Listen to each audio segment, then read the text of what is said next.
باشترین وەرزشە من دوای وفاتی باوکم کۆچی دوای باوکم وەکو تەراپیەک دەستم پێ کرد بەڵام بۆ هاوڕێ و دۆست و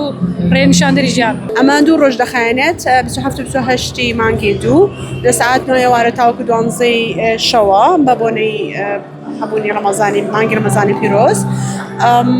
36 کەس بەشدارن بە کۆیشتی و خەڵاتەکان بریتین ئەمەوەکو یانە خەڵاتی مەدالیە و خەڵاتی مەدالێک تایبەت بە خۆمان کە پلەکەی تێدایە و هەروەها مقدارێک کاشمان خەڵاتیان دەکەین وەروەها وایز ڕایز هەیە تیشێرتی تایبەت بە کواڵتێکی زۆر باش ئەوانیش بەشدار بوون بە خەڵاتکردنیان لێرە پێشبڕکێکە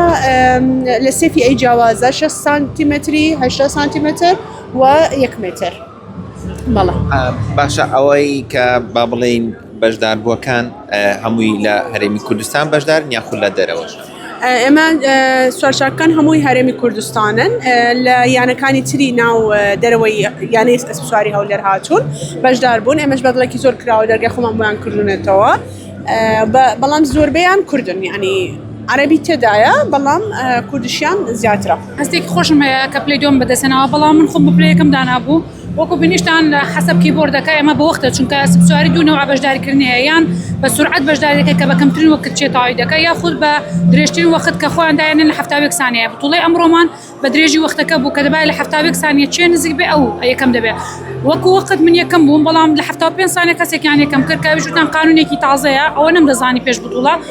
چونکە من هەر لە مێشکی 70 بووم خۆم لەو وەختە نزیک کرد ئەگەر دیقەتی تەسویرەکەشان دابێ هەوڵمەدا ئەسپەکەی واشکەم و سەریعی کەم چکە بە جۆرەی وەختەکە مەنێجیکەم بەڵام الحەمدولillah بۆ بتوڵەکانی داهاتوو ئینشاءالله پێشترش یەکەم بوومە لێرە هیچ کێشەمان نەبووە لە ئینشاءالله لە داهاتوو بە شێوەیەکی گشتی پاڵاوانەتێکە چۆن دەڕۆیشت لێرەوە پاڵاوانێتێکە زۆر باش دەڕوا زۆر سوپاسی یانەی ئەسپسواری دەکەم چونکە ئەوانە زوو دەرفەتمان بۆ ڕێک دەخان ئەو یانەیان بۆ ئێمە کردوتەوە ئەسپسواری یاریەکە هەموو کەس ناتوانێت بیکە دڵێکی توندی ئەوێت چکە ئەسب بە ترپەی دڵ و بەبوون دەتناسێتەوە ترپەی دڵت سەریع بێ ڕایدت باش نابێت ئیتر ئەوە بۆ جورەتێک دروستەکە دەستخۆشیان لێکم ئاستی ئەسب سواری لە هەرێمی کوردستان لە ئاستێکدایە بەگشتی ئاستی ئەسپسواری ئاستێکی باشدایە بەڵام پێویستیشە کە وەکو یانەیەکی نێودەوڵەتی بۆمان بکرێتەوە کە چۆن من لە یانەی هەولێر مەسەلەن لە یارزانی تایکواندۆ بوومە پێشتر لە هەڵبژاردەی عێراق بوومە ئێرەش ئاوە نەک من بە پارەی خۆم بەشداری بکەم من لە هەموو شتێک بە پارەی خۆم مەسەلەن پاکێجینگم لێرە بە پارەی خۆمە هەموو شتێک بە پارەی خۆمە ئەگەر حکومەت یارمەتیم بدا ئەسپێکی باشم بۆ دابیم کە باشترین بتوڵیان بۆ دەکەم لە جیهان تاوەکو ئێستا ئەسپی خۆت نییە ئەسپی خۆم نییە ئەسپ زۆر گرانە مەسرفیشی گرانە سەراحەتەن باشە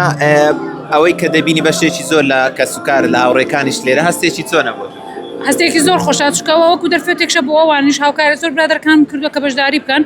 جگەل لەوەش تۆ وتت ئاستی ئەسپسواری چۆنە پێش 5-6 ساڵ ئەگەر دیقەت خەڵکێکی کەم ئەسپسواری دەکرد و کاتێ من لێرە ئەسپسواریم دەکرد 5 کەس بووین بە کەیفی خۆم ئەسپم دەردەهێنا ئێستا ئەوەندە زۆرین دوو ڕۆژ پێشتر دەبێ حسابیەوە بکەم کە حەزی